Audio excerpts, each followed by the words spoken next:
নমস্কার, আপনারা দেখছেন সংকেত মিডিয়া, সোজা কথা সহজভাবে।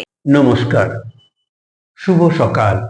আজ ঈশ্বর কথা ১১০তম পর্বে শ্রী শ্রী কথামৃত থেকে পাঠ। দারুণ একটা জায়গায় আমরা ছিলাম।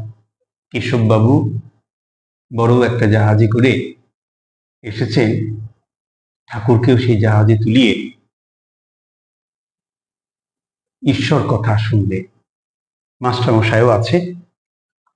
কেশব ইংরেজি পড়া লোক, ইংরেজি দর্শন সাহিত্য পড়িয়াছেন। তিনি আবার দেবদেবী পূজাকে অনেকবার পৌত্তলিকতা বলিয়াছেন। এইরূপ লোক শ্রীরামকৃষ্ণকে ভক্তি শ্রদ্ধা করেন, আবার মাঝে মাঝে দর্শন করিতে আসেন। এটি বিস্ময়কর ব্যাপার বটে। তাহাদের মনের মিল কোনখানে বা কেমন করিয়া হইল, এই রহস্য ভেদ করিতেই মাস্টারমশাই এবং অন্যান্যরা অনেকেই কৌতূহল আক্রান্ত হইয়া এসেছেন। হঠাৎ নিরাকার ঠাকুর যে নিরাকারবাদী কিন্তু আবার সাকারবাদীও, ব্রহ্মের চিন্তা করেন, আবার দেবদেবী প্রতিমার সম্মুখে ফুল চন্দন দিয়া পূজা ও প্রেমে মাতোয়ারা হইয়া নিত্য গীত করেন। খাট বিছানায় বসেন, লাল পেরে কাপড়, জামা মোজা জুতো পরেন, কিন্তু সংসার করেন না। ভাব সমস্ত সন্ন্যাসী, তাই লোকে পরমহংস বলে। এদিকে কেশব নিরাকারবাদী, স্ত্রী পুত্র লইয়া সংসার করেন, ইংরাজিতে লেকচার দেন, সংবাদপত্রে লেখেন, বিষয়কর্ম করেন। সমবেত কেশব প্রমুখ ব্রাহ্মভক্তগণ জাহাজ হইতে ঠাকুরবাড়ি শোভা সন্দর্শন করিতেছেন। জাহাজের পূর্ব দিকে অনতি দূরে বাঁধাঘাট ও ঠাকুরবাড়ির চাঁদনী। আরোহীদের বাম স্পর্শে চাঁদনীর উত্তরে দ্বাদশ শিব মন্দিরের ক্রমান্বয়ে ৬ মন্দির, দক্ষিণা স্পর্শে ৬ শিব মন্দির। শরতের নীল আকাশ চিত্রপটে ভবতারিণী মন্দিরের চূড়া ও উত্তর দিকে পঞ্চবটী ও ঝাউ গাছের মাথাগুলি দেখা যাইতেছে।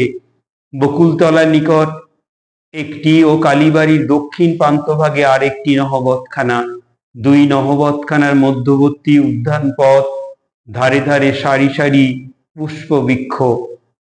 শরতের নীলাকাশের নীলিমা জাহ্নবী জলে প্রতিভাসিত হইতেছে। বহির জগতে কোমল ভাব, ব্রাহ্মভক্তদের হৃদয় মধ্যে কোমল ভাব। ঊর্ধ্বে সুন্দর সুনীল অনন্ত আকাশ, সম্মুখে সুন্দর ঠাকুরবাড়ি, নিম্নে পবিত্র সলিলা গঙ্গা, যাহার তীরে আর্য ঋষিগণ ভগবানের চিন্তা করিয়াছেন। আবার আসিতেছেন একটি মহাপুরুষ, সাক্ষাৎ সনাতন ধর্ম। এরূপ দর্শন মানুষের কপালে সর্বদা ঘটে না। এরূপ স্থলে সমাধিস্থ মহাপুরুষে কাহার ভক্তির না উদ্রেক হয়, কোন পাষাণ হৃদয় না বিগলিত হয়। সপ্তদশ পরিচ্ছেদ। সমাধি মন্দিরে আত্মা অবিনশ্বর। অহরি বাবা। নৌকা আসিয়া লাগিল, সকলেই ঠাকুর শ্রীরামকৃষ্ণকে দেখিবার জন্য ব্যস্ত, ভিড় হইয়াছে। ঠাকুরকে নিরাপদে নামাইবার জন্য কেশব শশব ব্যস্ত হইলেন। অনেক কষ্টে হুঁশ করাইয়া ঘরের ভিতর লইয়া যাওয়া হইতেছে। এখনো ভাবস্থ। একজন ভক্তের উপর ভার দিয়া আসিতেছেন।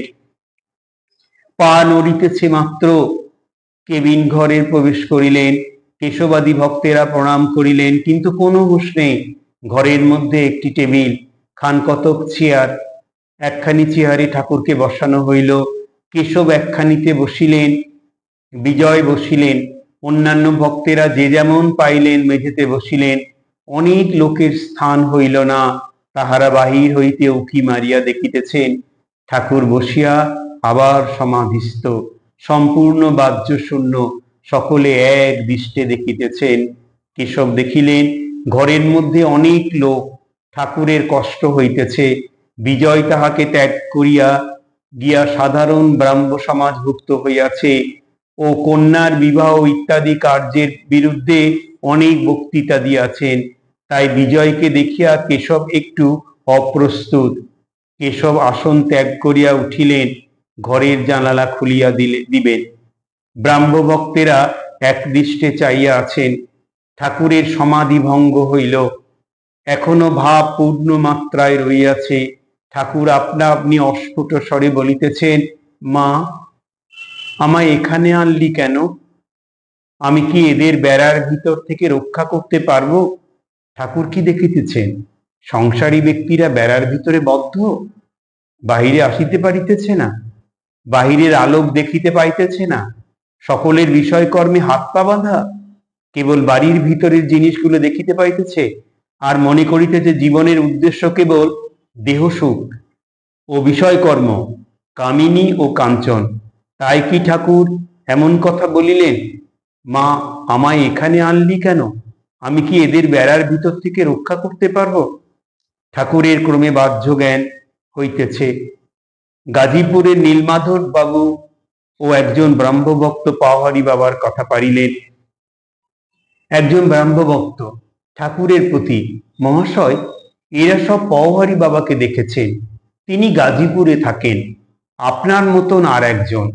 ঠাকুর এখনো কথা কহিতে পারিতেছেন না। ঈষৎ হাস্য করিলেন। ব্রাহ্মভক্ত ঠাকুরের প্রতি, মহাশয়, পাওহারি বাবা নিজের ঘরে আপনার ফটোগ্রাফ রেখে দিয়েছেন। ঠাকুর ঈষৎ হাস্য করিয়া নিজের দেহের দিকে অঙ্গুলি নির্দেশ করিয়া বলিলেন, খোলটা জ্ঞানযোগ, ভক্তিযোগ ও কর্মযোগের সমন্বয়, বালিশ ও তার খোলটা, দেহি ও দেহ। ঠাকুর কি বলিতেছেন যে দেহ বিনশ্বর, থাকিবে না। দেহের ভিতর যিনি দেহি তিনিই অবিনাশী। অতএব দেহের ফটোগ্রাফ লইয়া কি হইবে? দেহ অনিত্য জিনিস, এর আদর করে কি হবে? বরং যে ভগবান অন্তর্যামী মানুষের হৃদয় মধ্যে বিরাজ করিতেছে তাহারই পূজা করা উচিত। ঠাকুর একটু প্রকৃতিস্থ হইয়াছেন।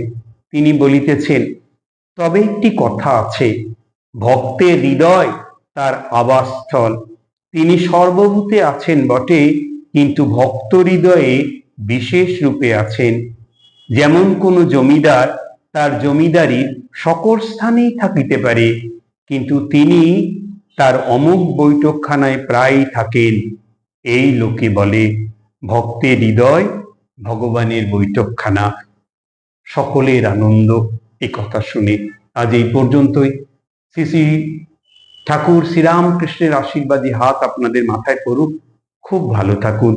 আগামী ঈশ্বর কথার 111তম পর্বে শ্রী শ্রী মায়ের কথা। নমস্কার। Subscribe our channel. Press the bell icon.